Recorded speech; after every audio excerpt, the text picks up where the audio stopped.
Shalom, hermanos. Bueno, el día de hoy estamos estudiando una porción más de la Torá. En esta ocasión estudiaremos la porción número 36, que corresponde a Bealot Ha, y podemos traducirlo como cuando hagas subir, y abarca de números o Bamidbar del 8:1 al 12:16. Entonces, bueno, si tuvieron la oportunidad de leer ya de esta porción o recuerdan algo, no sé si recuerden algo. Bueno, empieza hablando de la menorá, de que fue como Hashem dijo que tenía que ser, ¿no? Con los 6 brazos y la luz en medio. Y luego habla de los levitas otra vez, de pues ciertas acciones que tenían que tener el pueblo de Leví.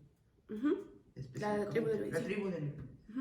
Bueno, efectivamente, además Bealot Ha bueno, trae muchas cosas, hermanos, es una porción jugosa como todas las porciones de la semana, pero sí justamente empieza hablando de la menorá, de cómo tenía que ser hecha de una sola pieza, después habla de algunos de los servicios de los levitas que tenían que hacer, nos habla de la ofrenda de Pesaj, del segundo Pesaj para aquellas personas que no celebraban el primero o que eran viajeros, también nos habla de el toque del shofar o de las trompetas, de cómo eran los sonidos, que de hecho cuando es Yom Teruah, pues escuchamos estos sonidos, ¿no? Si era el tipo de sonido, tequía creo que era, se me olvidó, pero bueno, el tipo de sonidos que era, cómo debían trasladarse, el deseo que tenía el pueblo de comer carne, otra vez las quejas que vienen por parte del pueblo, la designación del Sanedrín o de los 70 sabios que iban a recibir la profecía por medio del Espíritu y iban a darla también al pueblo,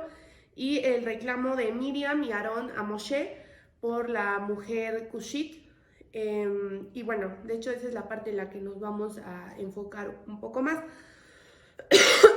Aunque nos habla de muchos temas que pudieran parecer como diferentes, lo valioso de las porciones pues es encontrar lo que los une a cada uno de esos temas, ¿no? Podemos estudiar como una parte por separado o ver cómo se relaciona con otras partes de la Torá, o en este caso intentar entender qué es lo que une a todos estos temas. Entonces, bueno, la energía que contiene esta porción o lo que desea transmitirnos para esta semana y con lo que vamos a recibir en Shabbat es que nos enseña cómo el lado más negativo o egoísta de nuestro ser puede convencernos de que lo sabemos todo. Entonces, si nosotros vemos con más detalle o detenimiento estas acciones que tomó el pueblo de Israel, o cómo se comportó Miriam y Aarón, toda esta parte, pues podemos ver esto, ¿no? Cómo es que el lado negativo, digamos, de nosotros mismos, recuerden que no es bueno y malo, ¿no? O solo positivo y negativo.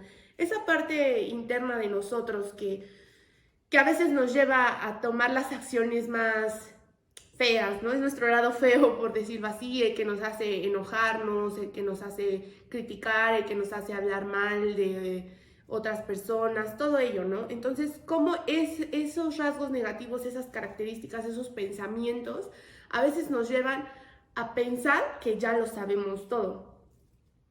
Los israelitas en este caso habían visto cómo ya habían salido de Egipto, cómo se había abierto el Mar Rojo, y esto ya lo hemos hablado, creo que en todas las porciones lo repetimos, ¿no? Y aún así llegaban a desconfiar de lo que Moshe decía. Entonces, por ejemplo, en el primer versículo, cuando nos está hablando de la menorá, bueno, de hecho, para qué les digo, ¿verdad, hermanos? Y aquí lo tengo. En el primer versículo dice, el Eterno habló a Moshe para decir, habla a Aarón y dile, cuando eleves las velas, las 7 velas alumbrarán al frente de la menorá, y así lo hizo Aarón.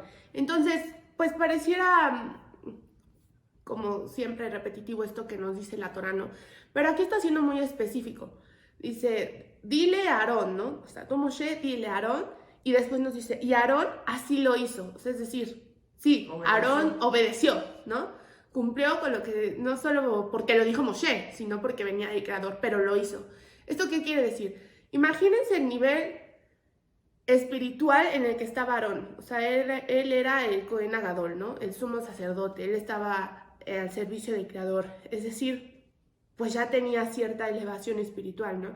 Y aún así la Torá nos está confirmando. Y Aarón así lo hizo, es decir, así obedeció.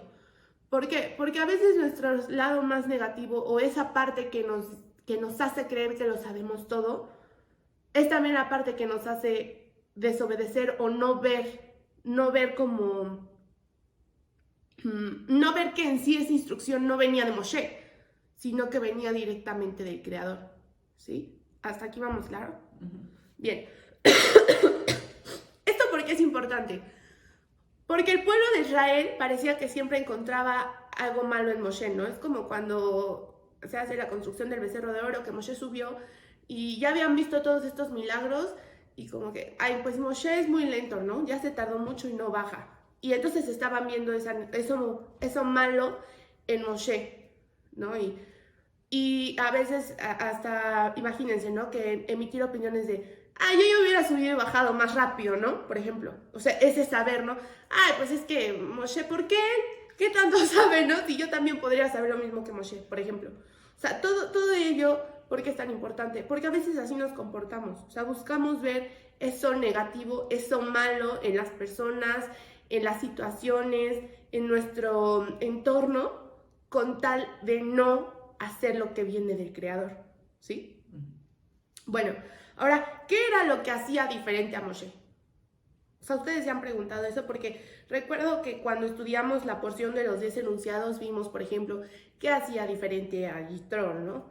O cuando leemos sobre los patriarcas, quizás a veces identificamos más fácilmente qué los hacía diferentes o qué rasgos positivos, qué características los determinaban, por decirlo así. Pero ¿qué era lo que hacía diferente a Moshe? Pues una era la obediencia. Era la obediencia, y la sí. otra que no cuestionaba. Y la otra, lo que hemos venido hablando, lo que hablábamos el sábado, ¿no? Pues él tenía certeza absoluta de que lo que el Creador decía, eso era. No dudaba. Exactamente. Y todo eso que acaban de decir, pues sí, ¿no? O sea, recordamos a Moshe como pues, un maestro, como aquel que guió al pueblo de Israel pues hacia la tierra prometida, que abrió el mar rojo, todo esto, ¿no? Aunque sabemos que no fue Moshe como tal cual él, ¿no? O sea, era porque venía del Creador. Pero exactamente, o sea, él tenía esa certeza absoluta, ¿no? Con el Creador. Y para que entendamos un poco más esto, había además, bueno, Moshe también era un profeta. Moshe hablaba directamente con el Creador. Para que tengamos una idea, porque yo creo que a veces no lo dimensionamos, pero para que tengamos una idea de el nivel al que llegó a estar Moshe, cuando nosotros hablamos de los profetas o de que algunas personajes de la Torá, por ejemplo, como Abraham o Jacob, que también recibieron palabra del Creador, o más adelante con Eleazar y todos ellos que también fueron profetas, ¿cuál era la diferencia entre ellos y Moshe, por ejemplo, en las profecías que Moshe tenía? En primer lugar, son 4 aspectos como específicos, ¿no? En primer lugar, no había intermediarios. O sea, Moshe lo recibía de boca a boca. Como de hecho en esta misma porción lo dice en Números 12:8, dice, cuando después de que Miriam y Aarón hablan, digamos que contra Moshe, el Eterno les habla directamente a ellos y les dice, con él hablo boca a boca, abiertamente y no en dichos oscuros. Y él contempla la imagen del Eterno. Entonces, ¿por qué no temieron hablar contra mi siervo, contra Moshe? Aquí el Eterno nos está diciendo, o sea, yo con Moshe hablo de boca a boca, ¿no? Ya hablo directamente, entonces no había intermediarios. Eso en primer lugar. En segundo lugar, no era a través de sueños o visiones, ¿no? Si recuerdan, por ejemplo, el sueño de Jacob de la escalera, pues esa también era una profecía, pero fue por medio de un sueño, ¿no? Recordamos que los sueños también son uno de los niveles más bajos de profecía, pero al final es un nivel de profecía, ¿no? No se debilitaba. Otras personas cuando recibían pues esto del Creador, o como si el Creador hablara a sus vidas, se debilitaban también físicamente, ¿no? Y Moshe no. O sea, Moshe parecía que al contrario, ¿no? Él tomaba todavía más fuerza para bajar y después transmitir eso al pueblo de Israel. Y el cuarto aspecto es que tenía la capacidad de profetizar en cualquier momento. O sea, él pues podía hablar con el creador en cualquier momento, ¿no? Entonces sí tenía obediencia y al final cuando el creador le hablaba y le decía sube o ven o diles o haz esto, él obedecía y así era. Pero él tenía la capacidad de profetizar en cualquier momento, a diferencia de quizás otras personas que vemos en la Torá o en el Tanakh, que incluso hasta pasaba más tiempo, ¿no? Podían pasar años para que recibieran nuevamente una profecía, ¿sí? Entonces sí nos quedaron claros los 4 puntos. 1, no había intermediarios. 2, no era por medio de sueños ni visiones. 3, él no se debilitaba físicamente. Y 4, tenía la capacidad de hablar con él en cualquier momento, digámoslo así, ¿sí? Ahora, todo esto que les dije, en realidad es para que tengamos contexto y veamos un poquito más claro, otra vez, el nivel que tenía Moshe. O sea, la cercanía que tenía Moshe con el Creador, ¿sí? Bueno, ya eso ya nos quedó claro, ¿no? Pero ahora, aquí esta misma porción nos menciona una cualidad de Moshe. Y si nosotros nos vamos al capítulo 12, versículo 3, dice, el hombre Moshe era muy moderado, más que cualquier otro hombre sobre la faz de la tierra. En otras versiones dice, el hombre Moshe era muy manso. Y en otras versiones dice, el hombre Moshe era muy humilde, más que cualquier otro hombre sobre la faz de la tierra. Entonces, en la Torá, o sea, es decir, en los 5 libros, a ninguna otra persona se le describe como humilde, más que a Moshe. Cuando nos habla de los patriarcas, cuando nos habla de Abraham, de Isaac, de Jacob, de todos, había muchas cualidades, ¿no? Muchas cosas, pero al único que se refiere como humilde es a Moshe. Entonces, esto era lo que verdaderamente lo hacía diferente. Pero, ¿qué es ser humilde? Pues totalmente doblegar tu ego, ¿no? Exactamente. Empezamos hablando de ese lado del ego, ¿no? Y la humildad es como la contraparte. Entonces... Pero real. Real, ¿no? Porque a veces es muy engañoso. O sea, el ego es muy engañoso y nos hace creer que a veces somos humildes, pero eso es hasta todavía más ego, más soberbia, ¿no? Es como el sabio que se dice ser sabio, pues en realidad no es tan sabio, ¿no? Porque aquel que es sabio no anda por ahí diciendo soy sabio, ¿no? Es lo mismo, aquel que es humilde no anda por ahí diciendo yo soy bien humilde, ¿no? Por ejemplo. Pero si ya dijimos que ese ego son esos rasgos negativos y todas esas características, no pensemos que todo ello está fuera de nosotros o digamos, todo eso es malo, ¿no? El enojo, el orgullo, el prejuicio, la soberbia. No se trata de eso, porque todo eso está en nosotros. O sea, eso es lo que quiero que entendamos. El ego no está fuera de nosotros. El ego no es como a veces nos pintaban en las películas, ¿no? Que aquí está el angelito y aquí está el diablito y uno te está diciendo, haz lo bueno y aquí el diablito te está diciendo, no, haz lo malo, miente, ¿no? Roba, codicia. No es eso. Al final está dentro de nosotros esas ambas partes. Es uno mismo, ¿sí? Pero aquí la pregunta es, ¿somos capaces de reconocer cuando es nuestro ego el que está hablando? Por ejemplo, hemos hablado de rasgos negativos y que queremos transformarlos, ¿no? Para eso estamos trabajando. O yo diría, bueno, ¿para qué hicimos Pesaj? ¿Para qué hicimos la cuenta del Omer? ¿Para qué celebramos Shavuot? ¿Para qué hicimos todo eso? Cada uno quizás tenga una razón, ¿no? Y entre ellas, pues yo creo que todos tenemos el deseo de servir a Dios. Pero también está ese deseo de transformarnos, ¿no? ¿Por qué hacíamos esa cuenta del Omer? Porque era una transformación continua, ¿no? Pero no es como que ya terminó Shavuot y ya, ¿no? De aquí hasta el próximo año. No, es algo diario, es un trabajo continuo. Entonces, cuando hablamos, por ejemplo, del enojo, pues el enojo es ego, el orgullo es ego, ¿no? ¿Qué más podría ser ego? Bueno, hermano, ya está muy fácil. Si ya dijimos que los rasgos negativos, pues, la mentira, la crítica, el habla maliciosa o lo que decimos también la shonará, todo ello, ¿no? Entonces, reconocer nuestro ego es decir, a ver, estoy enojado. ¿Por qué me enojé? ¿No? No, es que el hermano me gritó. Bueno, pero a ver, ¿eso es lo que realmente me molestó? O en realidad me molesta que yo di mi punto de vista, por ejemplo, y el hermano no está de acuerdo con mi punto de vista. Y entonces me molesta que lo que yo estoy diciendo no es como que la absoluta verdad, ¿no? O sea, pero ¿por qué tienen otras opiniones? Y mi opinión, si yo lo sé todo, ¿no? Es que es de lo que nos está hablando Bealot Ha. Si yo lo sé todo, ¿sí? Entonces, el reconocer nuestro ego es reconocer esos rasgos negativos y la humildad es todo lo contrario a ese ego. Ahora, es bien fácil decirlo, pero ¿cómo se hace, no? Entonces, la humildad es lo inverso a cuando nuestro ego está herido, ¿no? Cuando nuestro ego se ve lastimado. Pero ¿qué es la humildad? Si uno no se ve a sí mismo como importante, entonces no se ve tan herido. ¿Sí entendemos eso? Dice, entiende que él no es lo más importante como para que todo gire alrededor de él.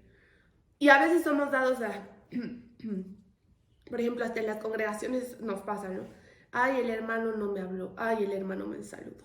Ay, el hermano yo creo que está enojado porque ya ni me dirige la palabra. Ay, el hermano no sé qué, ¿no?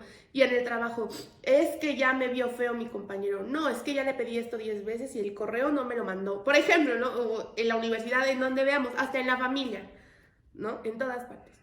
Bueno, pero cuando verdaderamente tenemos esa humildad, pues decimos, bueno, pues el mundo no está girando alrededor de mí, ¿no? Quizás el hermano, como dicen ahora, ni te topo, ¿no? O sea, el hermano ni en cuenta que tú estabas ahí y no te saludó, no te vio, no te mandó el correo, no, lo que sea, porque estaba en otra cosa, ¿no?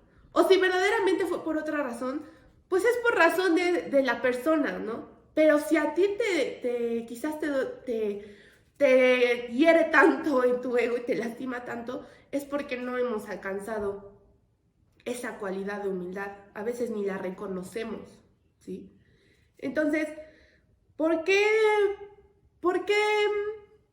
deberíamos o por qué querríamos desear la humildad? O sea, bueno, ya vimos qué es la humildad, ¿no? Pero ahora, ¿para qué o por qué la queremos? ¿Por qué decirle a Dios, Padre, ayúdame a ser más humilde? Pues para ser una de mis votos, o sea, el de, pues para ser a imagen y semejanza del Creador. Así es. Ay, perdón. Porque no es casualidad que en esta porción nos habla de la profecía que tenía Moshe y al mismo tiempo nos habla de la humildad. Una de las razones por las que Moshe alcanzaba esos niveles de profecía era justamente por esa cualidad de humildad. Entonces, cuando la persona o el ser que es modesto o humilde no agrega nada de sí mismo al mensaje de Dios, no agrega nada de sí mismo al mensaje divino, ¿sí? Dice, no existirá una desviación en el ser y el hacer de la persona porque no hay nada más por sobre el Creador. Entonces, y esto no se refiere nada más a las personas que pasan a predicar o si ahorita les enseño algo, o sea, no viene nada más de ese mensaje divino del decir, estoy dando la palabra, sino de ese testimonio también que damos con las otras personas. O sea, el decir que no va nada de nosotros mismos en ese mensaje divino, no es nada más al hablar de la palabra, sino en cómo nos comportamos con los demás. Porque también estamos dando el mensaje divino en el trabajo, en la escuela, con nuestra familia. O sea, nosotros mismos somos esa Torah que se está dando. Y si hay ego en ella, si somos incapaces de ser humildes, entonces estamos dejando, como ensuciando, ¿me entienden? Parte de eso mismo de nosotros impregnado en algo que es divino. Algo que proviene puramente del Creador. Los sabios describen a una persona humilde por dos aspectos, o en este caso a Moshe con dos aspectos, ¿no? Shafel y Sablan. Bueno, se los dije en hebreo, hermanos, pero les voy a explicar qué significa este concepto, ¿no? Shafel quiere decir que no se cree más que los demás, lo contrario de orgulloso, es decir, que no se engrandece por supremacía sobre los demás, ¿sí? Entonces, ¿qué es Jafet? Que no se cree más que los demás. ¿Quién es una persona humilde? Aquella que no se cree más que los demás. Ahora, ¿qué es Sablan? No responde cuando le agrede. Entonces, una persona humilde no se cree más que los demás y no responde cuando lo agrede. ¿Cómo se manifestó esto en esta porción? Si nosotros nos vamos al capítulo, todo el capítulo 2, hermanos, si gustan leerlo más a detalle, es ya la última parte de la porción, la última lectura, pero se los voy a leer. Dice: Miriam y Aarón hablaron contra Moshe por causa de la mujer cushita con quien se había casado, pues se había casado con una mujer cushita, y dijeron: ¿es cierto que el Eterno ha hablado solo con Moshe? ¿No ha hablado también con nosotros? Y el Eterno lo oyó. O sea, aquí como que Miriam me está diciendo como de, bueno, pues sí, Moshe es Moshe, ¿no? Y recibió profecía y habla con Dios y todo, pero ¿qué no nosotros también? O sea, ¿qué no a nosotros también nos dice? ¿Qué no a nosotros también nos habla? ¿Qué no nosotros también estamos sirviendo a Dios? Entonces, en mucho de lo que estudiamos de la porción, si nosotros seguimos leyendo después de aquí, dice que vino el Creador en la nube, le habló a Miriam y Aarón, y a Miriam le da Sara o lepra, ¿no? Bueno, que ya sabemos que no era la lepra como pensamos que es, pero Sara, ¿no? O lepra. Y se va a la nube y entonces ella queda cubierta. Aarón le dice a Moshe: mi señor, dile al Creador que perdone este pecado, ¿no? Porque o sea, él se arrepiente de ese pecado y por eso dice también los estudios que pues Aarón no le vino el castigo, por decirlo así, ¿no? Además de que fue Miriam la que habló. Pero es que es eso, no, aquí fue doble. No nada más fue porque Miriam haya hablado de Moshe, ¿no? Sino porque ella no entendió o no vio, no fue capaz de ver el lugar que ella tenía y el lugar que tenía Moshe. Pero ¿qué hizo Moshe aquí? Él no hizo nada. O sea, él no dijo nada. Fue humilde. Él fue humilde. ¿Por qué? Porque al final Moshe sabía, o sea, él tenía claro que el nivel espiritual en el que estaba, él sabía que él podía hablar con el Creador, él sabía que él podía decirle, o sea, padre, pues perdona a Aarón, ¿no? Pues ya, pues, a cada rato decía, ya, pues perdona al pueblo de Israel, ¿no? Bueno, ya perdónalos, bueno, y a cada rato iba y le hablaba, ¿no? O sea, él sabía, él entendía, él conocía, ¿no? Y aún así, no andaba por ahí, sí, yo soy Moshe, yo lo sé todo, yo hablo con Dios y a ver tú qué haces, ¿no?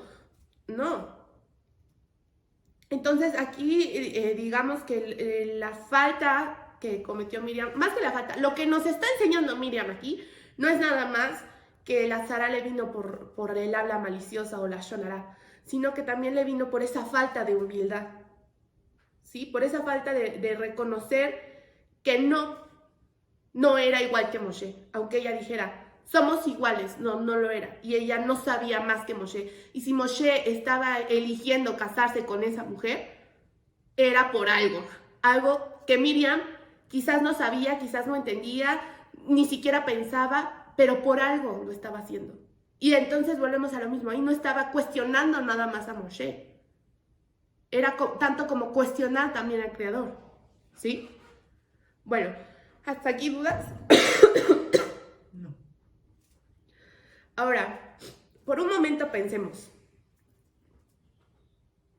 y quizás no es tan fácil, hermanos, pero pensemos, cierre sus ojos, ahí que está escuchando ahorita esto en su casita, ciérrelos, y piense en aquello que cree que lo hace superior.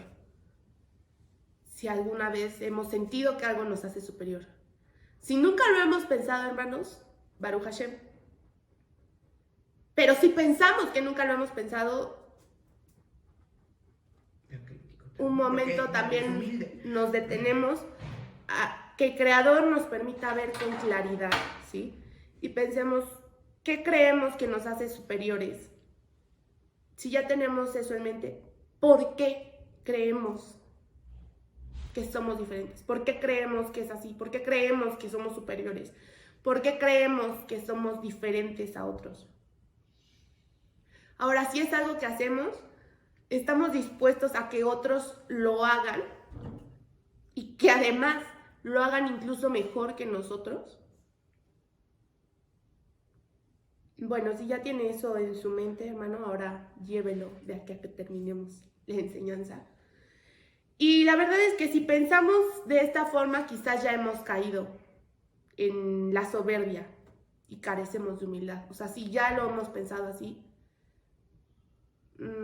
pues el Eterno nos está mostrando ahorita que en esos momentos también hemos llegado a la soberbia y hemos dejado de lado la humildad, ¿sí? Pero nos hemos puesto a pensar que delante del Creador no somos nada.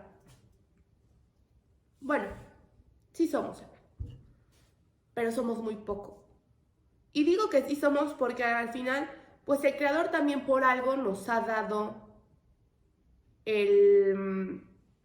o sea, que bueno, pues, o sea, a ver si me doy a entender.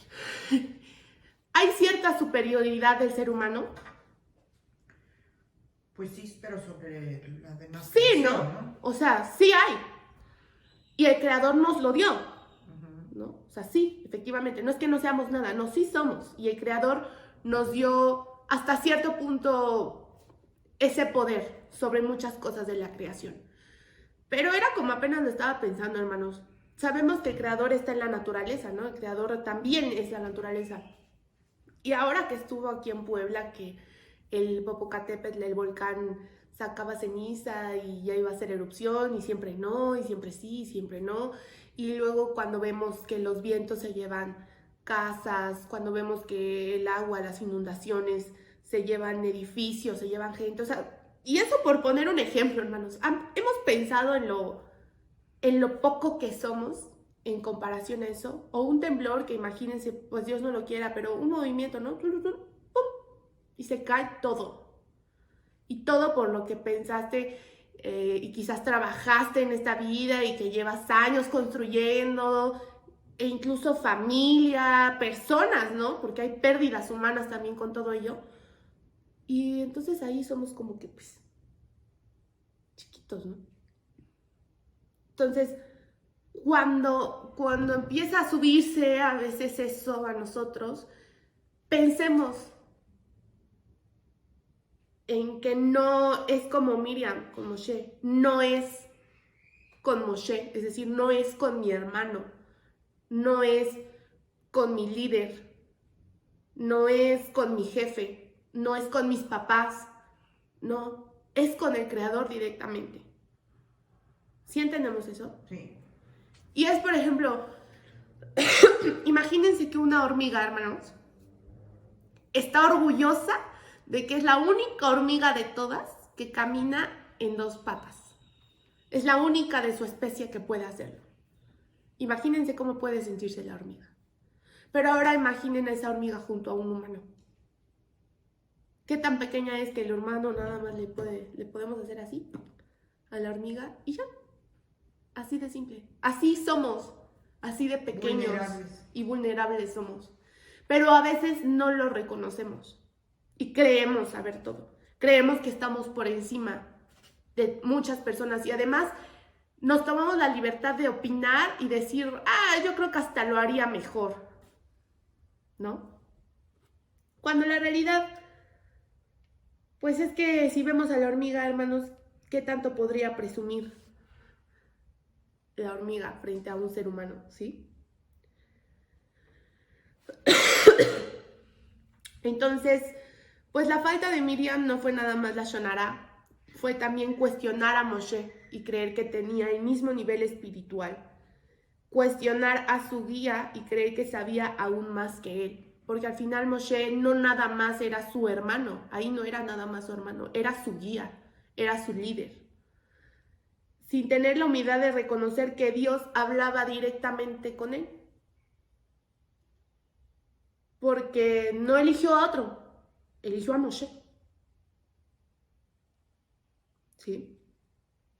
Y pues al final Moshe también tenía la humildad de decir, yo tengo profecía, Baruch Hashem, que todos tengan profecía, van a venir 70 ancianos al Sanedrín, Baruch Hashem. En otra parte nos menciona de aquellos dos que se quedaron en el campamento a profetizar y entonces no recuerdo el nombre de que estaba con Moshe y le dice como, castígalos, ¿no? Falsos profetas, ¿por qué están en el campamento si tendrían que estar en el tabernáculo, ¿no? porque la gente podría malinterpretar que no viene del creador lo que ellos están diciendo, que viene de ellos porque están fuera de la presencia del creador, por decirlo así. Y Moshe que dice, no, déjalo, ¿no? ¿Por qué? Porque al final Moshe decía, que seamos más, ¿no? Yo profetizo que bueno, que seamos más. Y ahora, sí, también, o sea, sí somos especiales en el sentido de que sí, hermanos, sí tenemos talentos, sí tenemos dones, sí tenemos cosas que nos hacen diferentes unos de otros. Eso sí, pero ¿dónde viene el otro lado? El pensar que por ello es que somos diferentes. Nunca perdamos de vista que aquello también que nos hace especiales o aquello que nos hace diferentes proviene del creador, no viene de uno mismo. O sea, si tú lo estás haciendo es porque el creador te eligió para hacer eso, nada más. No porque de ti salió y entonces ya, o sea, no, es porque el creador te eligió a ti para hacerlo. Y entre más seamos para hacerlo, qué mejor, ¿sí? Bueno, ya estamos terminando. Pero quería compartirles, pues algo que estaba leyendo, hermanos, que yo dije, wow, cuando la palabra dice, aquí te va, aquí va. Les invito a leer el capítulo completo, hermanos, está en Santiago o Jacob, el capítulo 4. Les voy a leer a partir del versículo 10. Dice, humillaos ante Adonai y os exaltará. Hermanos, no habléis mal unos de otros. El que levanta calumnias de un hermano o juzga negativamente a su hermano, habla mal de la Torá y juzga negativamente la Torá. Pero si juzgas la Torá, no eres ya hacedor de la Torá, sino su juez. Y cuando empezamos a llevar esto verdaderamente, hermanos, la próxima vez que estemos pensando que somos superiores a otra persona o la próxima vez porque recuerden que para el habla malicioso de la Shonara, ¿cuántas personas hay afectadas, hermanos? Por lo menos 3. La persona de la que se habla, la persona que está hablando y la persona que escucha, ¿no? Como en este caso con Miriam, Moshe y Aarón. O sea, Moshe era de la persona que estaban hablando, Miriam la persona que estaba hablando y Aarón la persona que estaba escuchando. Entonces, a veces nosotros somos los que hacemos habla maliciosa. A veces nosotros somos los que escuchamos. A veces nosotros somos de los que están hablando. No lo sabemos. Pero al final tengamos en mente que cuando esto pasa no es contra mi hermano, no es contra mi compañero de trabajo, no es contra mis papás, no es contra mi tío, mi familia, no, es contra el creador mismo, ¿sí? Entonces, se debe volver.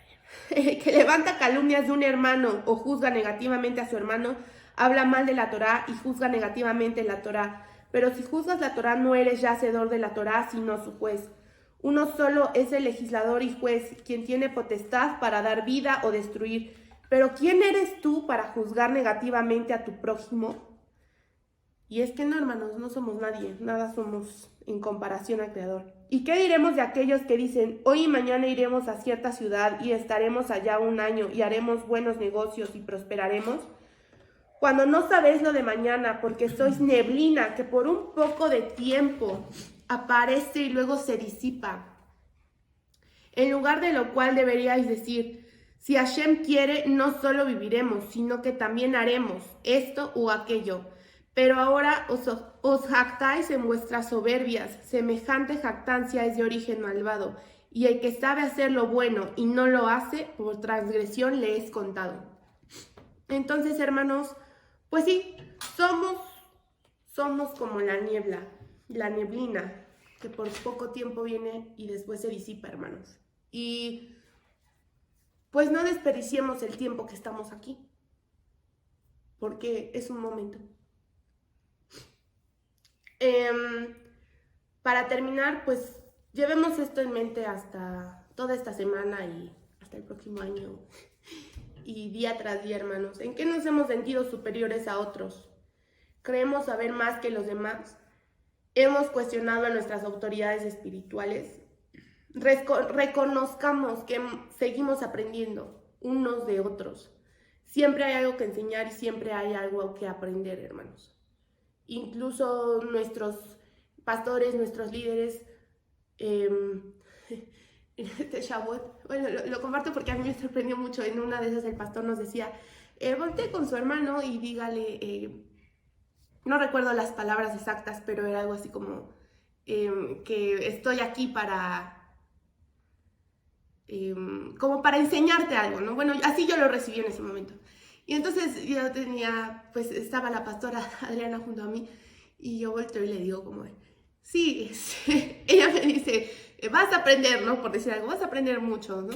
De mí. Y yo, sí, vas a aprender mucho de mí. Y la pastora me dijo como de, ay, que ir a aprender, ¿no? Y entonces ahí me llegó como se los comparto porque dije, pues sí, al final yo sé que también los pastores aprenden de nosotros y nosotros de ellos, ¿no? Y así es unos de otros. Eso me sorprendió y con esta porción como que lo sellé en mi corazón porque dije, pues así es, hermanos. O sea, incluso en el trabajo cuestionamos a veces a nuestros jefes, pero por algo ellos son los jefes y tú no. O sea, por algo tu jefe es tu jefe y tú no. Y así con todo. Entonces, ¿qué le estamos enseñando nosotros a nuestros jefes? ¿Y qué le estamos enseñando a nuestro compañero? ¿Y qué le estamos enseñando también? O sea, hacia todas partes. ¿Qué nos estamos enseñando unos a otros? ¿Y qué estamos aprendiendo unos de otros? Porque a veces, hermanos, no es nada más lo que personas han aprendido por medio de la palabra. O sea, me refiero a que puede llegar alguien a darnos un consejo porque le vino de la palabra y tiene esa sabiduría y Baruch Hashem. Pero a veces hay personas que nunca quizás han abierto una Biblia, pero lo saben y tienen algo que enseñarnos porque lo han vivido, hermanos. Entonces no desperdiciemos la oportunidad de ver en los demás lo que podemos aprender. Aprovechemos lo que otros nos están enseñando por medio de la vida que están llevando, que al final es diferente a la que tenemos. ¿Sí? Y bueno, hermanos, pues eso es todo. Espero que el Creador selle esto en nuestros corazones y lo podamos llevar por mucho tiempo. Baruch Hashem.